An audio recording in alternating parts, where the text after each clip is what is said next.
Hi, I'm Dr. Minerva Santos, and welcome to Your Health Today. My guest today is Karen Maier, who is the head of the Integrative Medicine Department at Northern Westchester Hospital, and my colleague. Thank you, Karen, for coming. Well, and thank you, Dr. Santos. I'm very happy to be here with you. And I'm very excited that you have joined us at Northern Westchester Hospital. Oh, I'm excited too. I'm having a great time. I have to say that the hospital is amazing. It really is. As hospitals go, what they've done, the things that they've instituted, the Plain Tree designation, all of that is so impressive. I'm still in awe. As I come around, I'm still in awe of everything that they've done. Now, can you explain to the audience a little bit about what they do integratively at the hospital and what you do? Okay, I would love to explain this because this is a passion of mine. I've been a nurse at Northern Westchester Hospital for 26 years and started out in maternal child health, but have a long history of being a Reiki practitioner and using what we call therapeutic suggestion healing conversations with my patients as well. And so for us to begin this journey into having an integrative medicine program and to be on the creative force behind it and creating the curriculum and the program itself, to me is a dream come true. And we started this 5 years ago because we were a Plain Tree hospital, and part of the Plain Tree philosophy and culture is to embrace integrative medicine. In other words, we deal with patients not only physically. We want to address their emotional needs, their spiritual needs, and their mental needs as well. And so this is a perfect fit for integrative medicine. And because I had a history of making my patients feel better with energy work and with the words and the soothing words that I used, they looked to me to help them begin this program. I have to interrupt you because Yes. I got to watch you yesterday in action with a very irate patient who was really over the top, waiting for the results of a stress test. Yes. And it was amazing to watch as you talked her down. And I was trying to listen to what you were saying, and it was it was very low, it was very soothing, and I was standing there and I felt like I was just going to fall asleep. And I was thinking, oh my God, if she did that to me, I would be snoring in 2 seconds.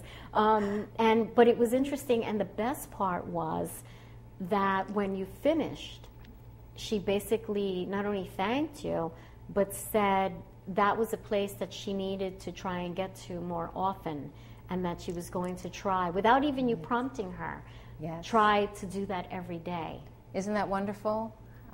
And that's part of the program, is to create a healing partnership with the patients and to let them know that they do have this control and they can help themselves. And there are tools they can use to help themselves not only while they're in the hospital, but when they go home as well. And so she did. She ran with it, and It was great to see. It really is, and that's part of my day, and it makes my day so special. So, now what are some of the things that we offer? I know that they've got acupuncture. Mm-hmm. Our program began with a survey of the community to see what the community was interested in, and then also to see what the physicians were comfortable having in the hospital. And so the program was devised around aromatherapy, gentle touch therapies, energy work, the use of guided imagery and healing conversations, and also acupuncture. And that was the initial program. We do acupuncture mostly in the Cancer Treatment and Wellness Center, and the patients who come in for radiation treatment and also patients who come in for chemotherapy infusion will take advantage of an acupuncture session while they're there, either before or after their treatment.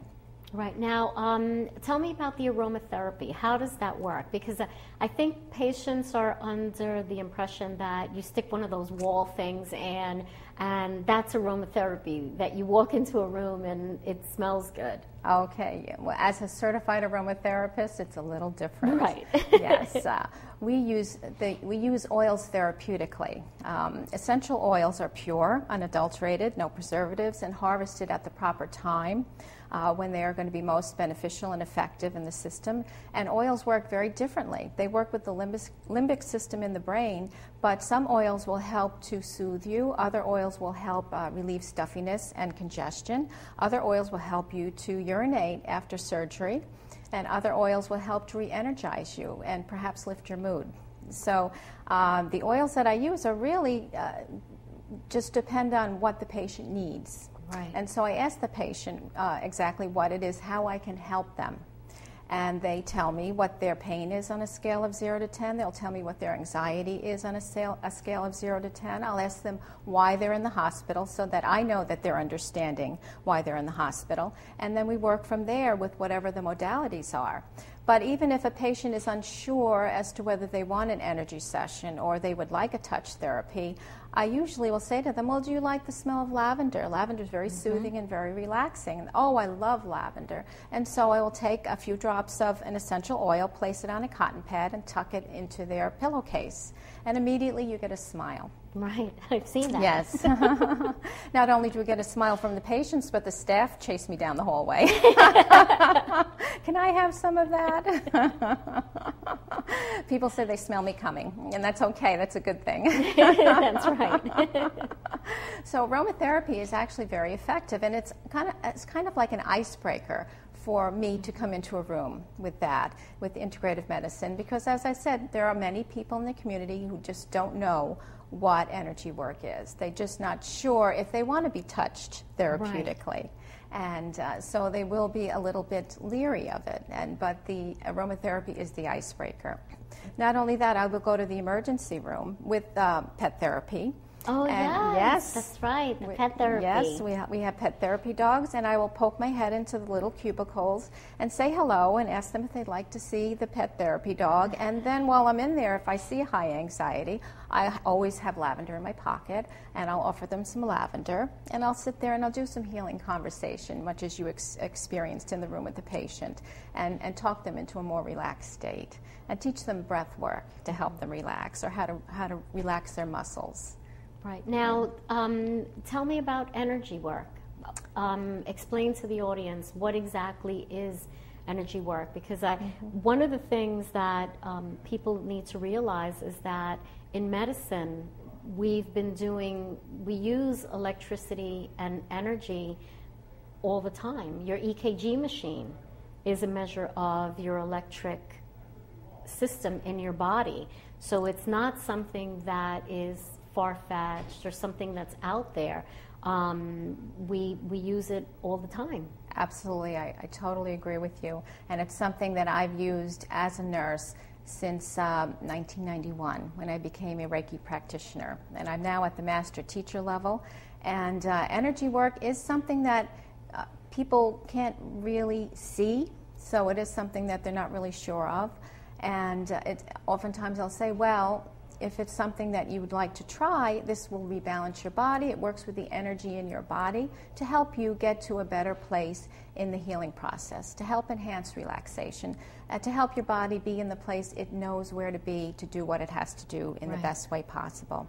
And yes, we are all energy. Now, Reiki, which is what I am certified in, is energy work that usually deals with the chakras in the body. It deals with the auric field. There's therapeutic touch. There's so many forms of energy work out there. And we do, the practitioners in integrative medicine do therapeutic touch, and we do Reiki.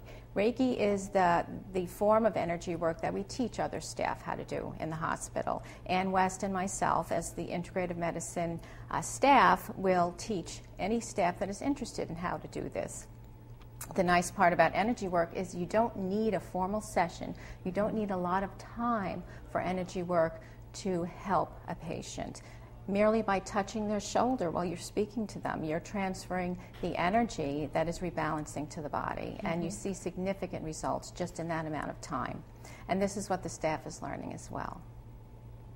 That's, it's amazing, because I've watched you with the patients and watched their reactions as you're working on them, and it's the relaxation, because I'll be able to visibly see their muscles relax, see their breathing, because I'll watch their chest and see their breathing become very regular, see that it's almost like they just oof. And it makes me smile because there's nothing like healing a person. You may not be curing them, which is one of the things in integrative medicine that we believe in. You may not cure a patient, but you can heal them. Yes. And a lot of that is stuff that we really can't put our finger on, so to speak, but you can really see it in a patient when you work on them. Yes, and that's why we work to have measurable outcomes within our program to see the effectiveness of the therapies, and that's why we measure on a scale of 0 to 10 pain and measure on a scale of 0 to 10 anxiety. And over the years we've seen that on average we can reduce pain by about 4 points, and we can reduce anxiety by about 5 points. Right. And many times we can't even get the measurements because the patients are sound asleep or snoring. Well, they've actually done a lot of studies where they've measured patients' post-surgical use of narcotics and pain medication, their levels on a scale of 1 to 10, and doing the energy work, relaxation techniques, guided imagery, actually do decrease their use of medication and increase their level of relaxation and decrease their level of pain. Yes, and evidence-based research is very, very powerful in showing the community and the global community as well what is happening in integrative medicine. Right, and so or we're getting very the thankful. doctors on board. Yes, the doctors actually at Northern Westchester Hospital are very supportive of integrative medicine because they see how much better their patients feel after a session. They like it when their patients are happy. And so when they walk into a room and they can smell the wonderful aromas and see a smile on their patient's face, they say that this is what they want. And oftentimes we will get referrals. Physicians will ask, can you please see the patient in such and such a room? They really could use a session with you. Right. Now, explain guided imagery. Guided imagery is a process where we help our patients to learn how to focus on their breath, because that is primarily the way that we can stop anxiety and to begin the relaxation process in the body. Just by focusing on the breath. The brain is so amazing. The mind has so many thoughts going through it. It's a constant stream. It's like a TV screen that's constantly moving with many, many commercials and breaks in there. And so we constantly tell the patient, come back to your breath. Whenever you have all those thoughts, don't think harshly, don't judge, just come back to your breath. And once we can get them and we can see that their breath is becoming regular and easy, and then I guide them into how to relax their muscles. And I start from the top of the head and I work down, and we work down the chest and down the arms and down the body. And you can actually, as you see, the visible response of the body as the person relaxes. And once you can get them very relaxed and the endorphins are flowing, we can offer them suggestions for comfort and healing. Very simply, very easily. And some people accept suggestions readily, and others are a little bit more hesitant to accept the suggestions. And in fact, downright will say no to a suggestion. So we come in the back door.